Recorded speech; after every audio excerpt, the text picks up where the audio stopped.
los que no estuvieron presentes estuvimos hablando de los 7 sellos, estuvimos dando una pequeña introducción y los primeros 3 sellos.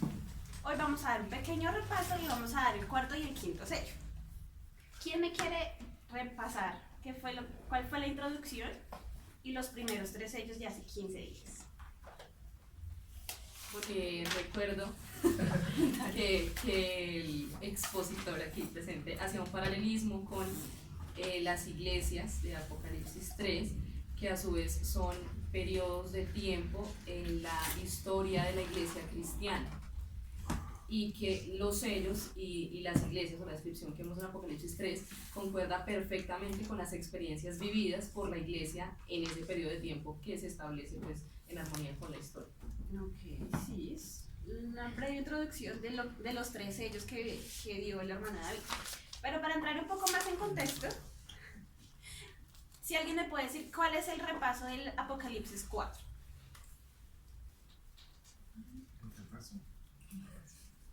Sí, ¿qué pasa en Apocalipsis 4? ¿Se abren los 3 primeros sellos? No. Los dos primeros. Tampoco. No sé, sí. Así No, nada, por favor. En serio, vamos para Apocalipsis 4. Nos paso por paso para recordar qué pasó en Apocalipsis 4, qué pasó en Apocalipsis 5 para poder dar introducción a Apocalipsis 6 de los 3 sellos anteriores y hoy del cuarto y el quinto sello. En Apocalipsis 4 me estaba hablando que alguien subió en espíritu. ¿Quién subió en espíritu? Juan. Juan, muy bien. Y vio a alguien sentado en un trono. ¿A quién vio? Al Padre en el trono. Al Padre, sí. Y alrededor del trono, ¿quiénes estaban? Los 24 ancianos. Los 24 ancianos y Los seres vivientes. los 4 seres vivientes. Muy bien. Eso es más o menos como la breve reseña de Apocalipsis 4, que Juan sube en espíritu, ve un trono y en el trono uno sentado en él, que es el Padre. Alaban los 24 ancianos y alaban los 4 seres vivientes. En Apocalipsis 5, ¿qué vemos en Apocalipsis 5? Los que estuvimos, para dar una breve introducción de estos 7 sellos a las personas que no estuvieron. Que no había alguien digno para abrir el sello, sino solo uno, que era el Cordero. El Cordero, exactamente. Ya en el Apocalipsis 5 vemos el Cordero que toma el libro con los 7 sellos de la mano del Padre, que Él es el único que puede abrir el libro. ¿Listo? Ya ahí vemos que el Cordero lo toma y comienza a abrir los 7 sellos. ¿Cuál es el primer sello? Lo vemos en Apocalipsis 6.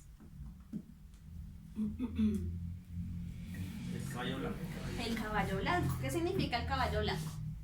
La iglesia primitiva. La iglesia primitiva, muy bien. Ahí es donde muchos comienzan a convertirse a la verdadera religión.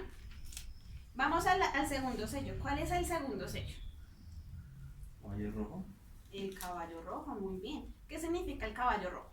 O berenjeno, que es lo que algunos dicen. Sangre, ya hablábamos de persecución, de sangre. Desde Yo quise hacer un comentario al Sí, respecto dale. que no pude hacer hace 15 días. Y es que hay una particularidad cuando la iglesia es perseguida y probada. Uno ve que en las iglesias, cuando la iglesia es sometida a prueba, a persecución, la iglesia es pura. Siempre que la iglesia es sometida a persecución, la iglesia es pura. Pero cuando no, entonces entra el pecado y la apostasía. Entonces, cuando la iglesia, cuando el ser humano es sometido a prueba, entonces se purifica. Exactamente. Así pasó. Comenzamos con el primer caballo, que es el caballo blanco, que es la iglesia pura, que comienza a dar los mensajes de las buenas nuevas, el verdadero mensaje. A Satanás no le gustó y comenzó a perseguirlos. Ahí comenzamos con el segundo caballo, que es el caballo rojo, caballo de sangre, que comienza a matar a todos aquellos que comenzaron a dar las buenas nuevas. El tercer sello, ¿cuál es el tercer sello? El caballo negro. Qué lindo padre. Sí, preciosa la naturaleza. El tercer sello es el caballo negro. Listo. Los fieles, los hijos de Dios, comenzaron a dar el mensaje. Satanás comenzó a perseguirlos y a matarlos. Pero como cada vez que comenzaba a perseguirlos y a matarlos, ellos se comenzaban a multiplicar más y más y más. Satanás dijo que no podía como acabar con ellos en ese preciso momento, así que comenzó a infiltrarse. ¿Cuál es el caballo negro? ¿Qué significa el caballo negro?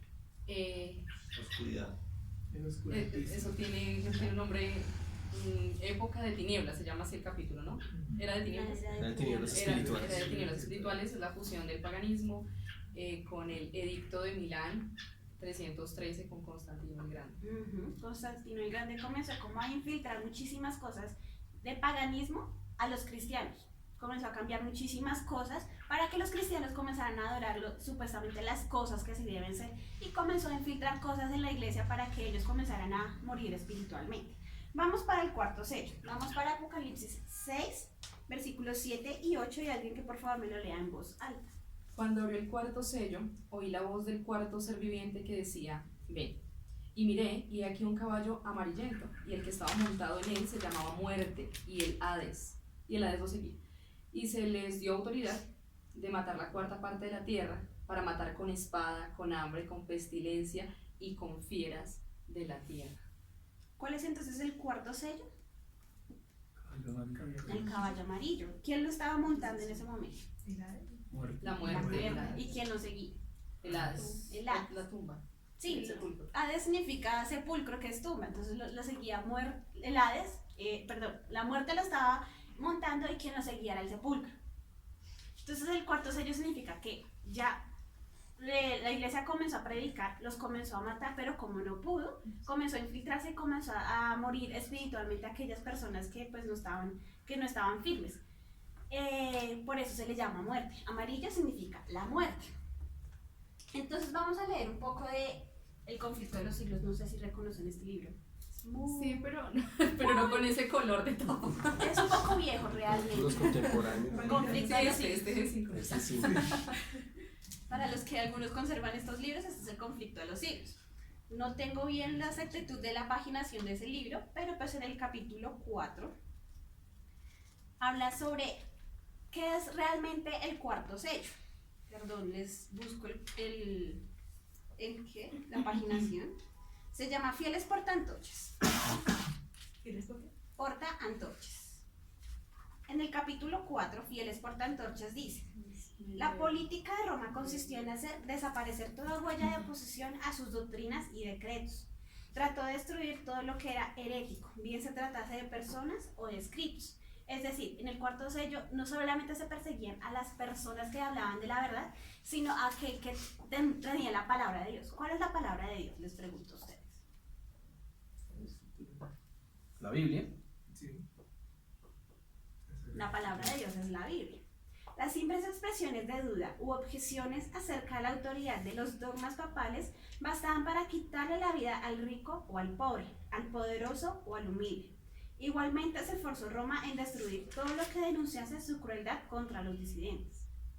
¿Ya estamos un poco más claros de qué es el cuarto sello? Sí. Sí. Pregunto por acá. ¿Sí estamos un poco más ubicados que estamos en el cuarto sello? Eso sí.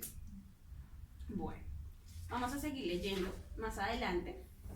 Entre las causas principales que motivaron la separación entre la verdadera iglesia y Roma, se contaba el odio de esta hacia el sábado bíblico. Es decir, no solamente se contaba la persecución de las personas que hablaban de la verdad, la palabra de Dios que es la Biblia, sino quienes guardaban realmente el sábado bíblico. Como se había predicho en las profecías, el poder papal echó por tierra la verdad. La ley de Dios fue pisoteada mientras que las tradiciones y las costumbres de los hombres eran ensalzadas. Se obligó a las iglesias que estaban bajo el gobierno del papado a honrar el domingo como día santo. Entre los errores y la superstición que prevalecían, muchos de los verdaderos hijos de Dios se encontraban tan confundidos que a la vez que observaba el sábado se abstenían de trabajar el domingo. Es decir, ya estaban confundidos. Guardaban el sábado bíblico, pero pues según lo que decía los grandes, también guardaban el domingo. ¿A quién entonces deberían hacer caso? Mas esto no satisfacía a los jefes papales. No solo exigían que se santificara el domingo, sino que profanara el sábado, y acusaban en los términos más violentos a los que se atrevían a honrar. Solo huyendo del poder de Roma era posible obedecer en paz la ley de Dios. seguimos leyendo más adelante en este mismo capítulo. Es un poco viejito, se le están cayendo las hojitas. Este libro tiene generaciones. Dice entonces más adelante, ya casi terminando el libro, una vez que Roma resolvió exterminar la secta odiada, el Papa expidió una bula que condenaba a sus miembros como herejes. Les hago una pregunta, ¿qué es herejía? Toda idea opuesta a lo aceptado. Han sido los herejes quienes han transformado la historia. Exactamente. Entonces en ese momento se llamaban herejes a todos los que iban la idea contraria a lo que decía la iglesia en ese momento. Que quien estaba pues cambiando todo eso que fue cambiado en el tercer sello y estaban persiguiendo a todos ellos en el cuarto sello. No se les acusaba de holgazanes ni de deshonestos, ni desordenados, pero se declaró que tenían una apariencia de piedad y santidad que seducía a las ovejas del verdadero rebaño. Por lo tanto, el Papa ordenó que si la maligna y abominable secta de malvados rehusaba abjurar, fuese aplastada como serpientes venenosas. O sea, los perseguían por herejes y comenzaban a matarlos. Ya más adelante vamos a ver cómo eran que los mataban.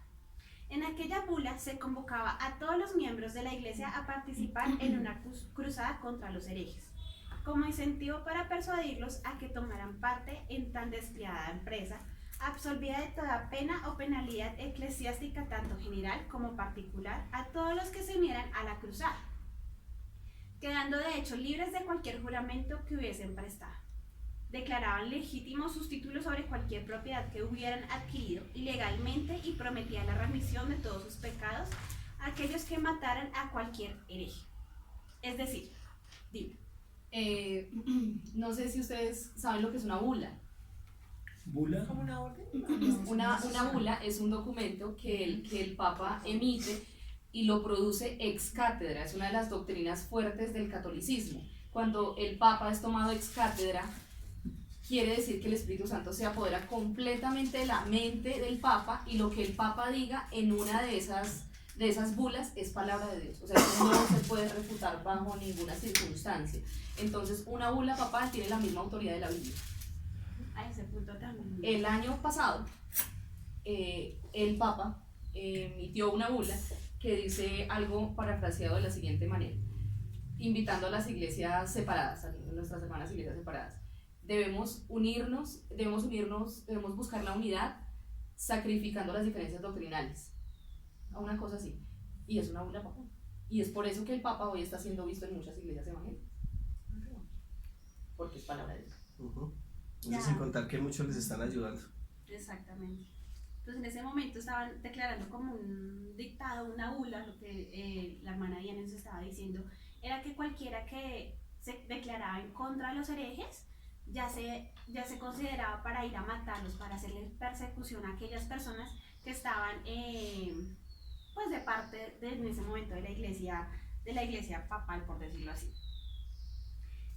También, pues no sé si se me olvida en este momento el nombre, siempre se me olvida el nombre, pero en ese momento los que decían que habían matado, que habían robado, que habían cometido adulterio, si ellos pues primeramente se declaraban que estaban en contra de los herejes, eran pues bienvenidos a la iglesia y también ellos podían pagar por esos pecados. Indulgencias. Exactamente, las indulgencias, siempre se me olvida ese nombre, las indulgencias. Entonces yo podía adulterar, yo podía matar, podía hacer cualquier cosa en contra de las leyes que Dios mismo dio, podía pagar por esos pecados y yo estaba salva.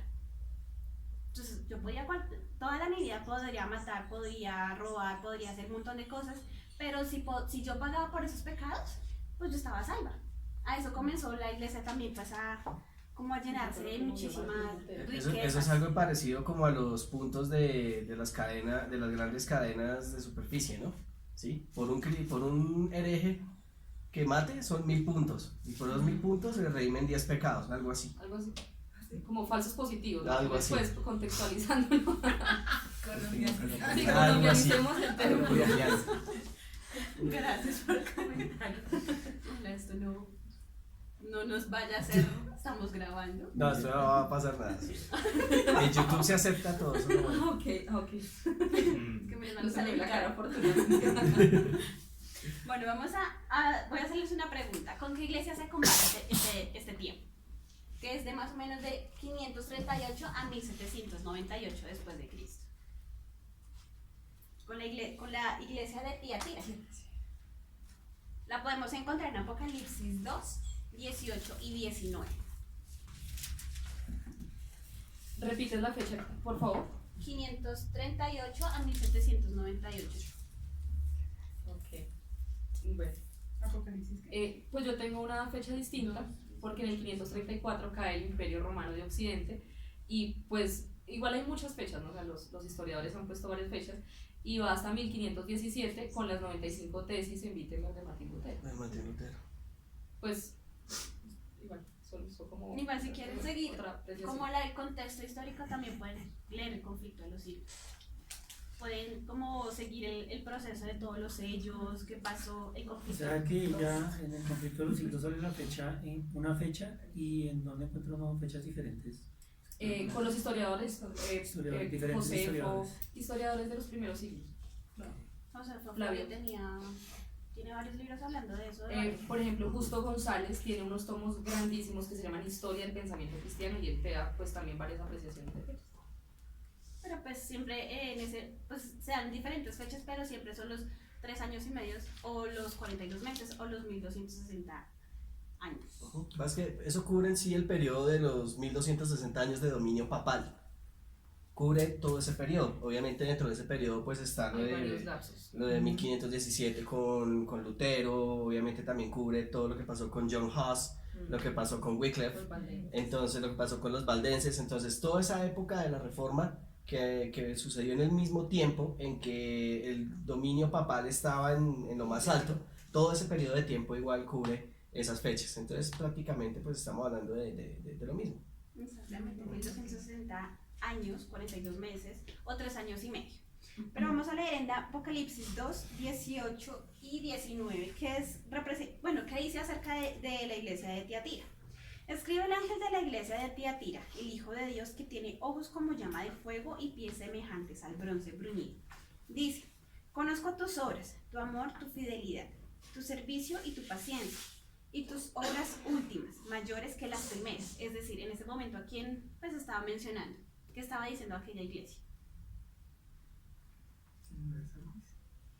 Estamos en Tiatira, dice: el Hijo de Dios, que tiene ojos como llama de fuego, hablando de la persona de Jesús, y cuyos pies son semejantes al bronce bruñido, dice esto, Jesús.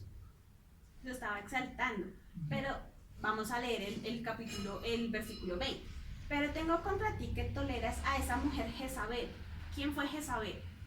La esposa del rey Acab. ¿Recordamos cómo fue esa historia?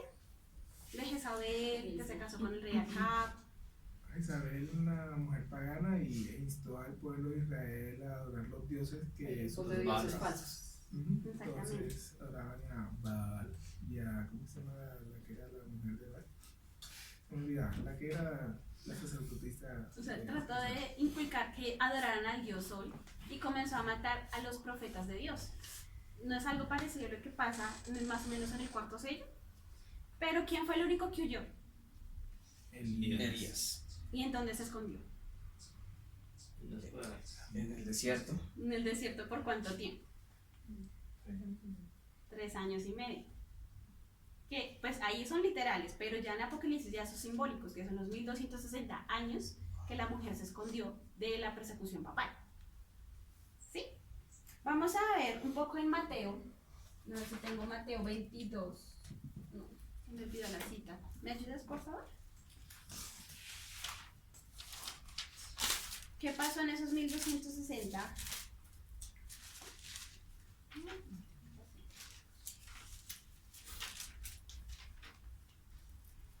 Mateo 24, 21 y 22. Sí, Mateo 24.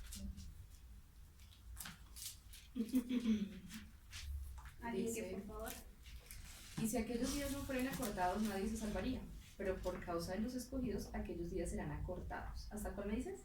21 y 21 y 22. 22. Ah, ok. Porque habrá entonces una gran tribulación, tal como no ha acontecido desde el principio del mundo hasta ahora, ni acontecerá jamás. Y si aquellos días no fueran acortados, nadie se salvaría, pero por causa de los escogidos, aquellos días serán cortados. Para complementar este versículo, voy a leer una cita del capítulo 16 del conflicto de los siglos, la Biblia y la Revolución Francesa. La persecución contra la iglesia no continuó durante todos los 1260 años. Dios, usando la misericordia con su pueblo, acortó el tiempo de tan horribles pruebas, al predecir la gran tribulación que había de venir sobre la iglesia. El Salvador había dicho, si aquellos días no fueron acortados, ninguna carne sería salva, mas por causa de los escogidos, aquellos días serán acortados. Es decir, la iglesia no fue perseguida por los 1260 años, porque si fuera perseguida por ese tiempo, no habría existido ningún hijo de Dios para predicar. Simplemente que esos días se acortaron para que no todos murieran. Ahora sí podemos entender un poco más el cuarto sello. Yo he escuchado literalmente que cuando se habla de que los días están acortados, no es tiempo que han sido menos de 24 horas, porque siempre ha sido eso. Es que la teoría es porque la NASA dice que hoy en día el día dura 23 horas y algo, es porque se refiere a lo que Dios dice que los días serán acortados, ¿no? Precisamente el conflicto de los siglos lo que nos amplía es que esos días son acortados, pero los días de persecución son los que son acortados. El periodo papal duró 1260 años como estaba profetizado, pero la persecución o los días de persecución fueron acortados con el fin de que ningún hijo de Dios perezca. Porque el Señor interviene de alguna manera para... Exactamente. Porque en la actualidad hay mucha gente que dice, uy, no, es que se va rápido el día, uy, no, es que no se levanta y le... Estos días sí se están acortando y le sacan a uno esa base. Le sacan esa cita que no tiene nada, absolutamente nada que No ver. es porque se ocupan el día, ya tenemos tantas ocupaciones que Pero ni tiempo no tenemos para nosotros ni para estudiar. Entonces, si se dan cuenta, cuando no hacemos nada, pues el día se posa largo, pero cuando tenemos cosas aquí, cosas allá, pues nos alcanza tiempo para hacer absolutamente nada. Exacto. Bueno, ¿cómo vamos, hermanos? ¿Bien, bien? ¿Repasito chiquito? Repasito chiquito. Entonces, tenemos en Apocalipsis 4 un trono. En ese trono está sentado el Padre. En ese momento no está el Hijo. ¿Bien? Y el Padre nos dice en el capítulo 5 que tiene un rollo con 7 sellos. Pero en el capítulo 5 de Apocalipsis dice que Juan estaba muy triste porque no tenía o no había alguien digno para abrir esos sellos. Es en ese momento cuando se presenta el Cordero como inmolado, que es el único digno. ¿Bien? Y empieza a abrir los sellos. Y entonces sucede que la historia precisamente de la iglesia cristiana me muestra cómo es el cumplimiento, cómo ha sido el cumplimiento de esos sellos. Entonces el primer sello, la iglesia pura, que se levanta victoriosa, porque eso es lo que significa el caballo, la victoria.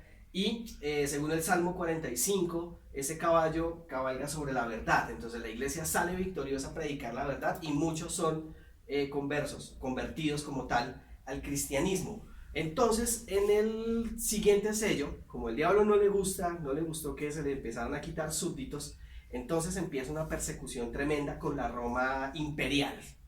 ¿Bien? Y empieza a matar a cuanto cristiano, y es cuando se levanta Nerón, Decio, Adriano, Coliseo Romano. Los cristianos son envueltos en pieles de animal para que sean destrozados por los perros, otros son echados a los leones, es decir, de lo peor. ¿Bien? Pero como eso no sirvió, porque así como lo dijo, se me olvidó el nombre de este señor. Flavio Josefo. No. Bueno, ahí en el conflicto de los siglos, precisamente en el capítulo 2, nos dice que allí hubo un señor que decía que entre más nos maten, nuestra sangre es semilla. Sí. Bien, se me olvida siempre el nombre. Sí. Y entonces vio que la iglesia antes empezó a multiplicar. Entonces ahí vamos al tercer método del enemigo, que es cuando no puede matar, entonces comienza a infiltrarse para contaminar. Es el tercer sello, entonces es cuando viene toda esa contaminación de la iglesia, se levanta Constantino, su mamá, toda esa cosa, empieza a mezclar paganismo con cristianismo y todo el mundo feliz. ¿Sí? Entonces tengo una revuelta social, por aquí adoran estatuas, por aquí no les gustan las estatuas, fácil, hagámosla fácil, la simple. Entonces este ya no va a ser Júpiter. ya no va a ser Júpiter, sino va a ser Jesús. Peter. Bien, entonces contentos acá, bien, y contentos allá. Y ahí empezó toda esa mezcla horrible. ¿Bien? Entonces ya el cuarto sello, lo que precisamente hablaba la hermana Vanessa, habla de ya el dominio de este imperio que mezcló el paganismo con cristianismo y todo súper bien. Sin embargo, después se levanta una persecución peor. ¿Sí? Entonces ahí empiezan, ustedes pueden leer lo que empieza con John Wycliffe, lo que pasa con John Huss, lo que pasa con también Lutero, algunos reformistas también como Jerónimo que mueren de una manera terrible. Bien, todo por el hecho de que le dijeron al Papa, es que usted no es la cabeza de la iglesia, es Cristo. Bien, es que los pecados no se pagan con indulgencias ni por lo que yo haga. Bien, la salvación es por fe, punto. No hay más. Entonces por eso fueron llamados herejes contra la iglesia. Bien, la iglesia establecida empezó a perseguir a esta gente. Bien, ahora vamos al quinto sello. Por favor, vamos a ir a Apocalipsis capítulo 6, versículo 9. Apocalipsis 6, versículo 9. Vamos a leer desde el versículo 9 hasta el versículo 11.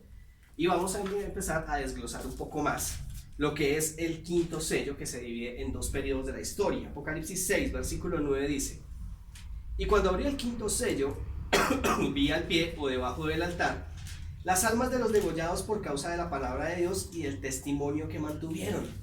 Y clamaron con gran voz diciendo: ¿hasta cuándo, oh soberano, santo y veraz, estarás sin juzgar y sin vengar nuestra sangre de los que moran sobre la tierra? Y se le dio a cada uno una túnica blanca, y se les dijo que estuvieran tranquilos o que esperaran un poco de tiempo hasta que se completase el número de sus consiervos y de sus hermanos que iban a ser muertos como ellos. Bien, aquí el quinto sello entonces nos va a mostrar dos etapas de tiempo diferentes, dos partes de esto. La primera, vamos a ver. Me dice que hay unas almas debajo del altar o al pie del altar, como dicen otras versiones, que están haciendo un reclamo. ¿Cuál es ese reclamo? Juicio. ¿Hasta cuándo? ¿Quiénes son los que están reclamando? Todos los que murieron en el segundo sello y en el cuarto sello. Todos ellos que fueron perseguidos entonces están reclamando: Señor, ¿hasta cuándo? Ahora, ¿qué significa esa palabra hasta? Como cuando lo regaña uno a la mamá. Mire, Carlos David, que usted hasta que no me la huele. ¿Cierto? Es decir, hay un límite de tiempo, ¿cierto? Hay un límite de tiempo. Ese hasta me quiere decir que hay un límite de tiempo para que suceda algo. ¿Bien? Entonces ahí empieza esa pregunta, hasta, y esa va a ser una palabra clave para poder entender exactamente lo que quiere decir el quinto sello. Ahora, ¿por qué murieron estas almas? Porque están allí. Depende de la palabra. Nos dice allí que hay dos razones por las cuales murieron: por la palabra de Dios y por el testimonio que mantuvieron. Bien, ahí es lo que nos dice la palabra, eso es lo que nos dice la palabra. Bien, entonces en el versículo 10 piden justicia y en el versículo 11 Dios da una respuesta. Les dice: bueno, les voy a dar aquí ropas blancas. Bien, pero esperen, porque tiene que completarse otros que van a morir como ustedes. ¿Ya murieron ellos? No. Todavía no, quiere decir que en un periodo de tiempo. O sea, ya murieron unos, pero falta que mueran otros. Y vamos a ver más adelante que mueren por la misma causa. Y tienen unas características increíbles que todo el pueblo de Dios deberá mantener al final del tiempo. Ahora, Daniel capítulo 8.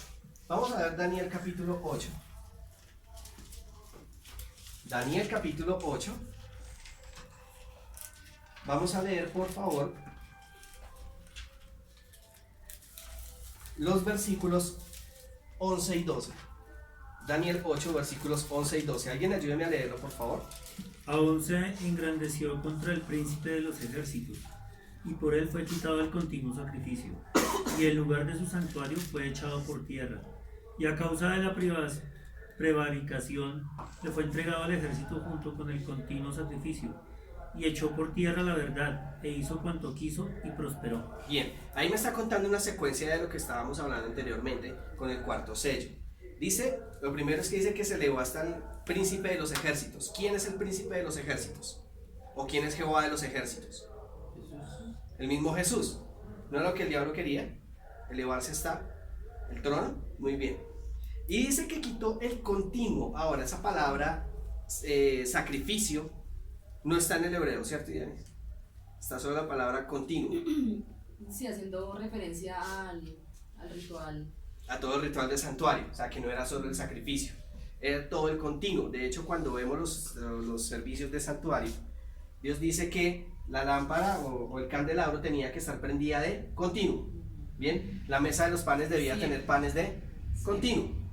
Lo mismo con el vino, el incienso, todo era un continuo. Quiere decir entonces que este poder quitó todos los servicios de santuario, bien, y se puso este poder delante de ese servicio, es decir, quita el servicio de santuario, que es nuestra doctrina diferencial, y ponen su propio sistema, un falso sistema. Bien, ahora, versículo 12. Bueno, esto es el fundamento de su santuario y su ejército. Sobre el perpetuo o sobre el continuo fue colocada la iniquidad y derribada por tierra toda la verdad. Actuó así y tuvo éxito. ¿Tuvo éxito este poder? ¿Por cuánto tiempo? 1200. No, todavía. En 1200, bueno, en 1798 tuvo una herida. Claro, pero igual esa herida, como está profetizado, se está sanando. ¿Y cómo se está sanando? O sea, en los últimos días, hace algunos años la gente pues como que no creía mucho, pero hoy son aquí en Colombia, ustedes se dieron cuenta cómo la gente corrió tras del Papa. A pesar de que mucha gente no le hizo reverencia como antiguamente se le hacía a Juan Pablo II, que fue uno de los íconos fuertes de papado aquí en la actualidad. Pero este señor tiene una táctica muy especial, ¿no? Es el Papa de la Misericordia y la gente realmente lo ama. O sea, la táctica está muy bien empleada. Exacto. Entonces, pues, no propiamente alguien que dice no crea en Dios. No es así. Es el que más se presenta como un ángel de luz. Entonces ahí nos le toca tener mucho cuidado con los mensajes que recibimos. Sí, exacto. Como Benedicto de pronto no sirve, ese sí tenía cara de ogro. Ese sí. Decía, Y no sirvió. Hasta lo compararon con Palpatine, el malo de Star Wars, tal cual. Cristo, y me acuerdo que hasta la iglesia sacó un libro que tenía la portada con él allí. Yo, hostia. Pero no, este hombre se presenta como un ministro de justicia tremendo. Pero si no pusiera eso al Papa Francisco así como la marca de la bestia, el Papa Francisco así. Y esa cara dulce, no, definitivamente no. Exacto.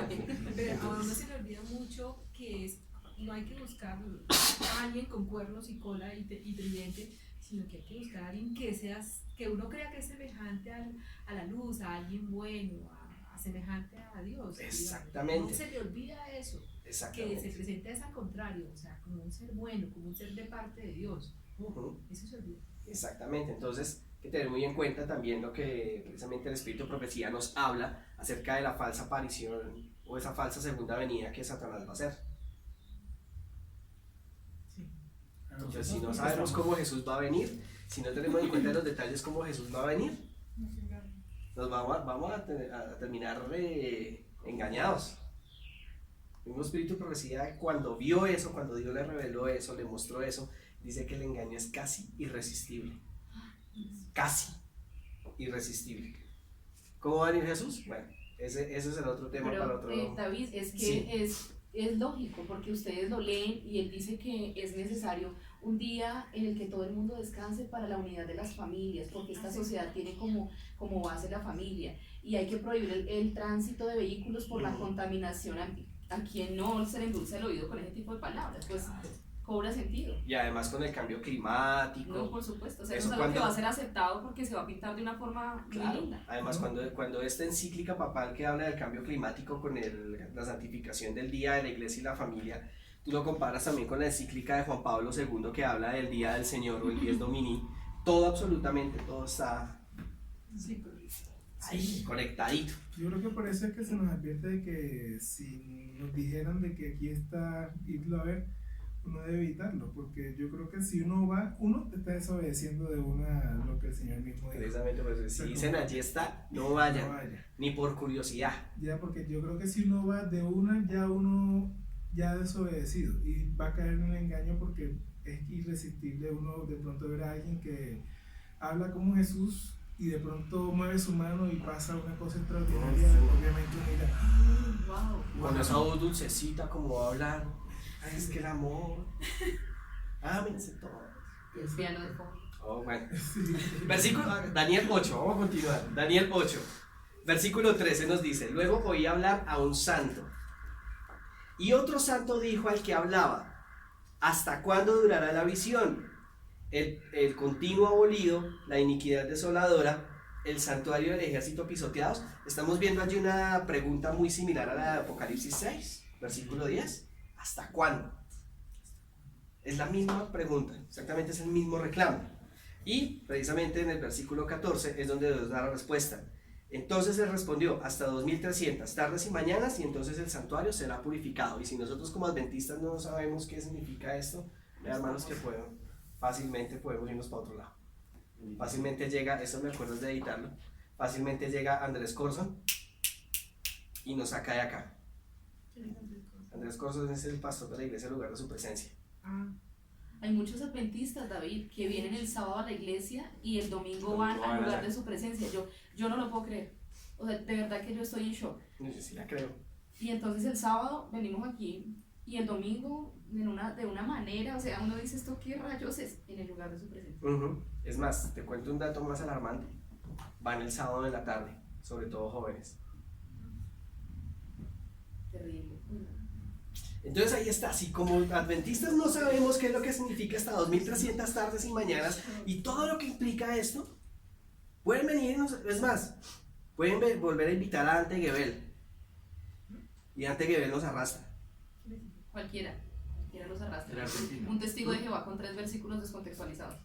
Fácilmente nos arrastra. Ante Gebel, bueno, También es un pastor ecuménico, es argentino, el hombre tiene una mega iglesia, ¿sí? Y pues ¿Quién? el ¿Dante? hombre, dime, ¿Dante? Dante Gebel. Mm. Y de hecho hace poco fue invitado para enseñar a nuestros pastores cómo hacer el ministerio mientras van viajando por todo el No, mundo. sino que Ajá. antes que hace, el Hay año un seminario que se llama El Perro del Pastor y los pastores adventistas han recibido el seminario. El año pasado estaba invitado a dar una conferencia para los adolescentes y le estaba diciendo a los adolescentes que masturbarse estaba bien, conocerse estaba bien. A los adolescentes en el sur de Bogotá. Imagínense ¿Quién todo quiere? eso. Dante Gebel. Y es que el tema es que ya, independiente a todo eso, si hasta los pastores lo hablan o no lo hablan, hasta en los mismos colegios ya lo están filtrando. Pues estuve en una reunión de mi grupo esta semana y nos reunían, era una reunión extraordinaria, y estaban tocando ese tema de la aceptación hacia la sexualidad abierta de los jóvenes.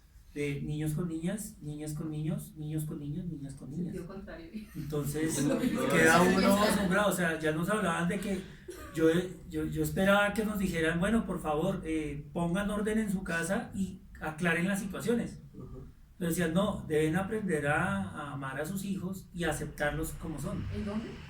En el colegio, en En los colegios sí. los colegios ya se está viendo eso. Eso está tremendo. Bueno, el hecho es que cuando dice que hasta 2300 tardes y mañanas, ¿qué obra se hace específicamente en el santuario? Cuando empieza la purificación del santuario, precisamente. ¿Sí? ¿Qué acto se realiza para purificar el santuario? No, eso es trampa. La expresión o Yom Kippur. El día de expiación, el Yom Kippur, pero ¿qué acto en sí se hace en ese O sea, se trata lugar? ¿O cuál es el evento que marca? del sacrificio del. Sí, pero ¿qué hora se realiza allí? O sea, El cumplimiento de nuestros se toman los pecados. Bien, vamos bien. de nuestros El juicio. Ah, ok. que es cuando nosotros llegamos al santuario y nos sacan las cuentas sobre las cosas buenas y sobre las cosas malas. Entonces, ¿hasta cuándo durará esta visión? ¿Hasta cuándo, Señor, tomarás justicia? Hasta 2300 tardes y mañanas el santuario será purificado. ¿Cuándo comenzó ese juicio? En 1800. 22 de octubre. De 1844. ¿Sí o no? Ahora, ¿quiénes fueron o quiénes empezaron a ser juzgados a partir de esa fecha? Empezando por Adán y Eva. Pero ¿será entonces que los que murieron en el segundo y en el cuarto sello también fueron juzgados? Aún no, Todos los muertos. Sí, aún no. todos. Porque por eso dice Apocalipsis 6 que les dio ropas blancas y les dijo, esperen un momento hasta que se completen sus hermanos, sus consiervos, que morirán igual que ustedes. Es decir, en ese momento se realiza la hora de juicio para decir que ellos son justos. Es decir, la iglesia en ese momento establecida para cuando, o sea, en los dos sellos, tanto el poder imperial como el poder papal, declararon a estos culpables de herejía y murieron de una forma injusta. ¿Y a quién le gusta la injusticia? A nadie. Por eso reclaman. ¿Hasta cuándo? Bueno, vamos a empezar el juicio en 1844 y como ya se examinaron los casos, entonces van a decir, como la iglesia la iglesia establecida de ese tiempo, ¿a ustedes los halló culpables? No, ustedes no son culpables de herejía. Según los registros, ustedes murieron por la palabra de Dios, por lo tanto, sus coronas ya están aseguradas.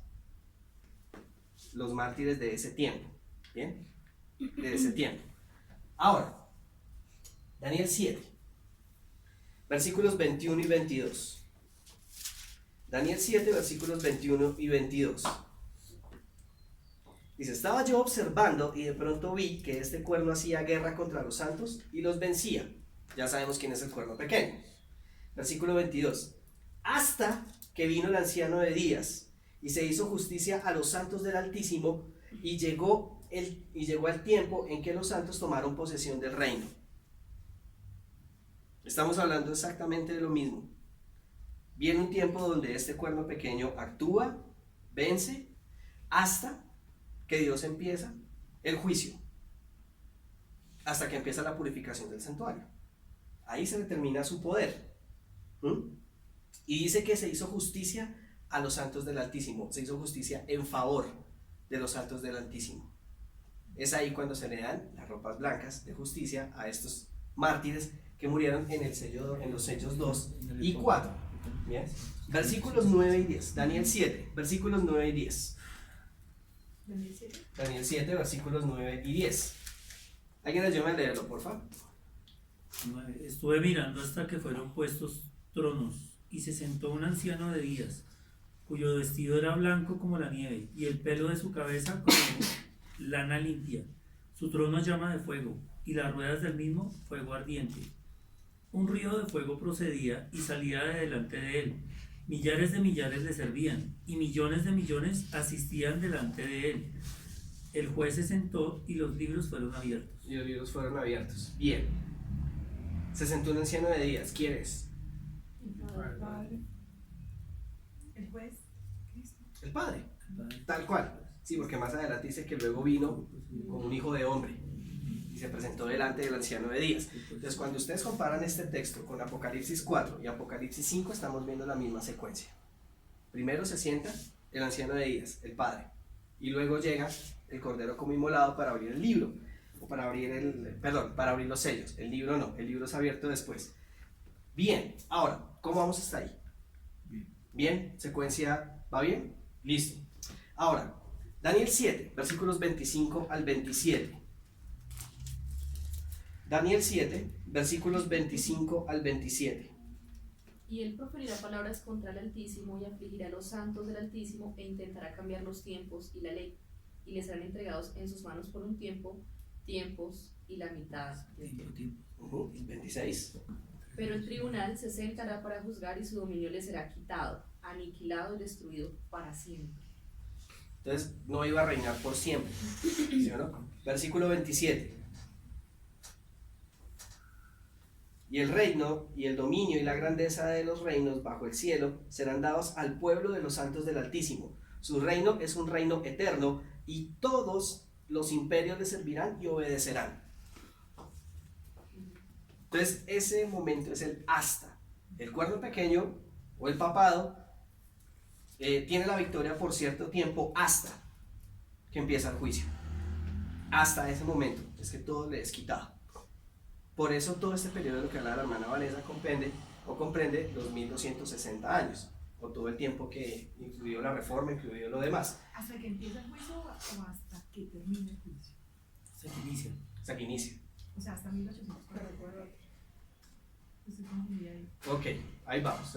El cuarto sello, que es la ya persecución por el imperio romano papal, va del 538 hasta 1798. 1260 años, ahí va incluida la reforma, pero el poder del papado es completamente quitado cuando empieza el juicio. ¿Bien? Y ahí, porque todavía falta. El juicio no ha terminado, o ya terminó. No. La herida se tiene que sanar, la herida del cuerno pequeño. Es hasta que termine el juicio. Hasta que termine el juicio, que no sabemos cuándo es. Ahora que están diciendo que supuestamente en el 2031. Que en 2027 viene la ley dominical. Y 2031 viene Cristo. Cuidado con eso, porque son profecías que se están metiendo acá. Sí, Roger, es increíble lo que... Dios mío. Yo había escuchado. En esta iglesia se escuchan todo tipo de cosas. Uy, sí, horrible. En nuestro canal de YouTube tenemos precisamente una explicación La de gente, eso. yo no sé por qué no entiende. La señora hace énfasis constante en que no debemos poner fechas. Esta iglesia ya tiene una lección de esto de las fechas. Yo no entiendo por qué hay gente. Es y que son movimientos muy la fuertes. misma Biblia nos habla de que no hay fechas. Está hablando en este momento desde que cuando se complete la cantidad de personas que deben estar. Ahí está. Entonces no sabemos cuándo va a pasar eso. Pero tenemos una explicación en nuestro canal. Entonces aquí vamos a aprovechar la tecnología. Aquí vamos a dejar entonces la explicación de lo que pasa en el 2031. Acá. Bueno, dejémoslo ahí. ¿Sí? Ahí ponemos el cuadrito. Bien. Vamos para la segunda etapa del quinto sello. La segunda etapa. Bien. Ahora, la segunda etapa faltan los otros mártires. Ya murieron unos, faltan los otros. Los que van a morir al final del tiempo. Apocalipsis capítulo 18 nos habla de que viene un mensaje tremendo del cuarto ángel. Dice que ese mensaje iluminará toda la tierra. ¿Será un ángel literal? Un mensaje. No es un mensaje. Apocalipsis 18 habla de que un ángel, el cuarto ángel, No, vino del cielo y dice que con su gloria iluminó toda la tierra. ¿Es un ángel literal? no, es un mensajero que representa a la iglesia. Que representa a la iglesia. En este caso habla del fuerte clamor, o del clamor de medianoche, ese fuerte clamor. Entonces resulta que cuando nosotros vemos Daniel, vamos a ir a Daniel, por favor, Daniel 11, versículo 44. Daniel 11, versículo 44. Vamos a ver algo tremendo allí. Apocalipsis 18 me habla de un cuarto ángel que ilumina con su gloria toda la tierra. Se refiere a la iglesia pura que dará ese fuerte clamor, ese mensaje final, donde Dios dice: salid de ella, pueblo mío. Ese fuerte clamor, ¿sí o no? Ahora, miren lo que dice Daniel 11:44. Dice, perdón. Pero noticias llegadas del oriente y del norte lo turbarán. ¿A quién?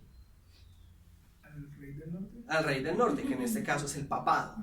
Bien, lo turbarán y partirá enfurecido con ánimo de aniquilar y exterminar ¿a quiénes? A muchos. ¿Y quiénes son esos muchos? Los seguidores del...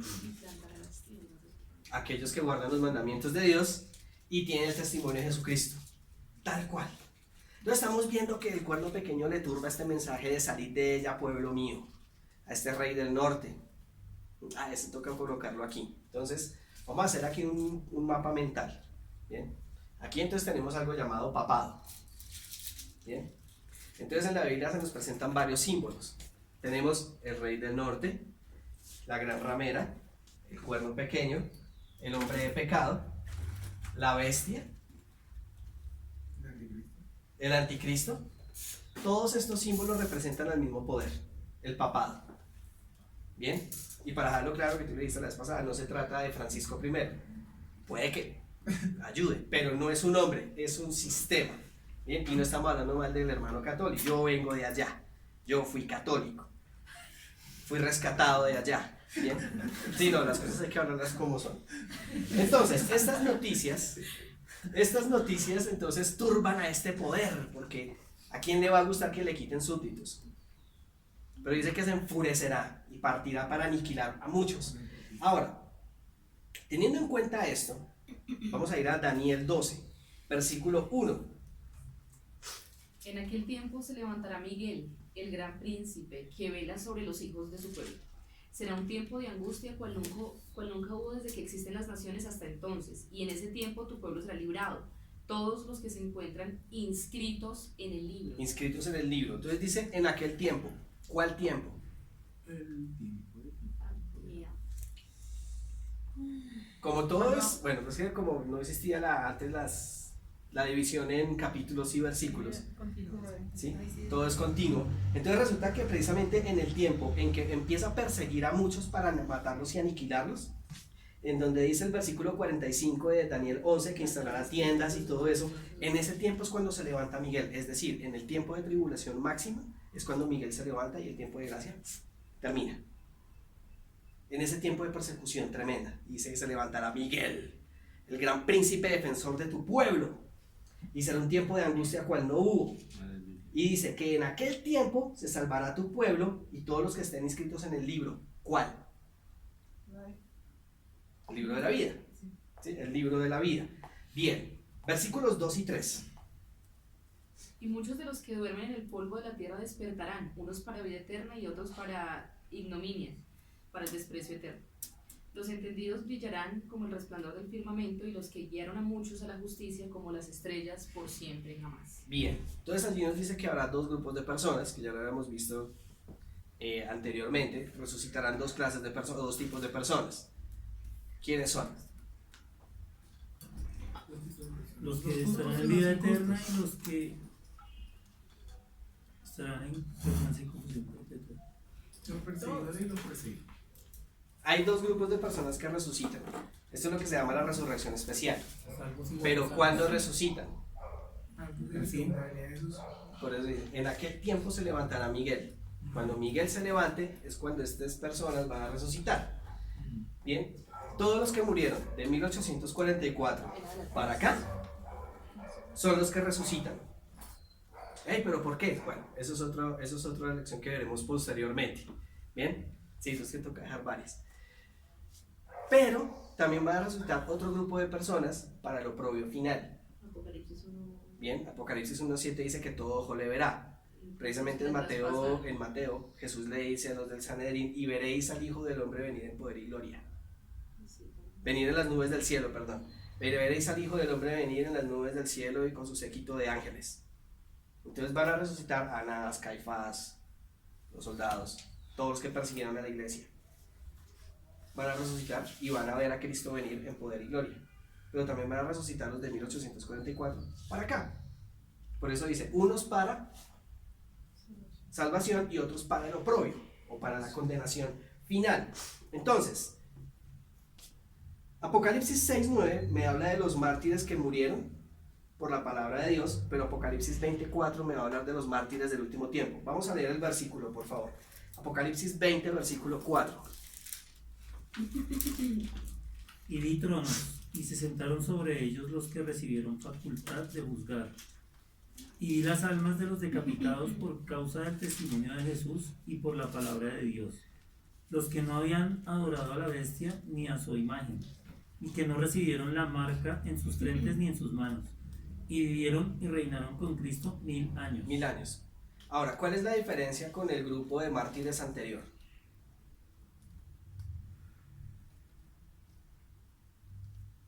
Que no Bien, fueron vamos a matados. plantearlo. Vamos a plantearlo nuevamente. ¿Por qué murieron estos mártires de Apocalipsis 24? ¿Por qué murieron? ¿Por qué fueron decapitados? Por fe y Por no recibir la marca. No, por fe y por el testimonio. Acá, Testimonio. por la palabra de Dios y por el testimonio de Jesucristo. fe y ¿Sí o no? testimonio. Muy bien. ¿Cuál es la diferencia con el grupo anterior? Que Pero fueron- dice, y no viene adorado a la bestia. Que no habían adorado a la bestia ni su imagen. Bien, quiere decir entonces que estos son los mártires del fin. Los anteriores no habían recibido la marca de la bestia. Es más, precisamente el Espíritu de Profecía dice que todavía no se ha manifestado la imagen de la bestia. Todavía no. Nadie ha recibido la marca de la bestia todavía, porque no se ha manifestado en su plenitud. Pero entonces estos grupos de mártires mueren por la palabra de Dios, mueren por el testimonio de Jesucristo, pero también dice que ellos no recibieron, no adoraron la bestia, ni recibieron su marca, ni en su frente, ni en su mano. Ahí está la diferencia con el grupo anterior. Entonces aquí es cuando se cumple y dice Dios, bien, estos son los que faltan por morir para que se completen sus conciertos. Pero mientras tanto, tranquilos, ustedes ya tienen la corona de la vida asegurada. Ahora, ¿cuándo son juzgados estos nuevos mártires? ¿O cuándo serán juzgados estos nuevos mártires? al inicio del fin. Cuando mueren. ¿Cuándo somos juzgados ahorita? ¿Cuándo somos juzgados nosotros? Cuando llegue el día del juicio. ¿Cuándo empezó el día del juicio? O sea que estamos siendo juzgados ahorita. ¿Juicio de los vivos? No, porque el juicio que se ha dado es de los que ya murieron.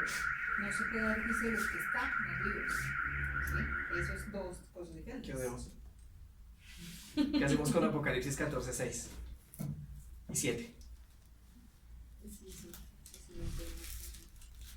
¿Estamos en hora de juicio o no? Sí, ¿Cuándo pasará nuestro nombre a juicio?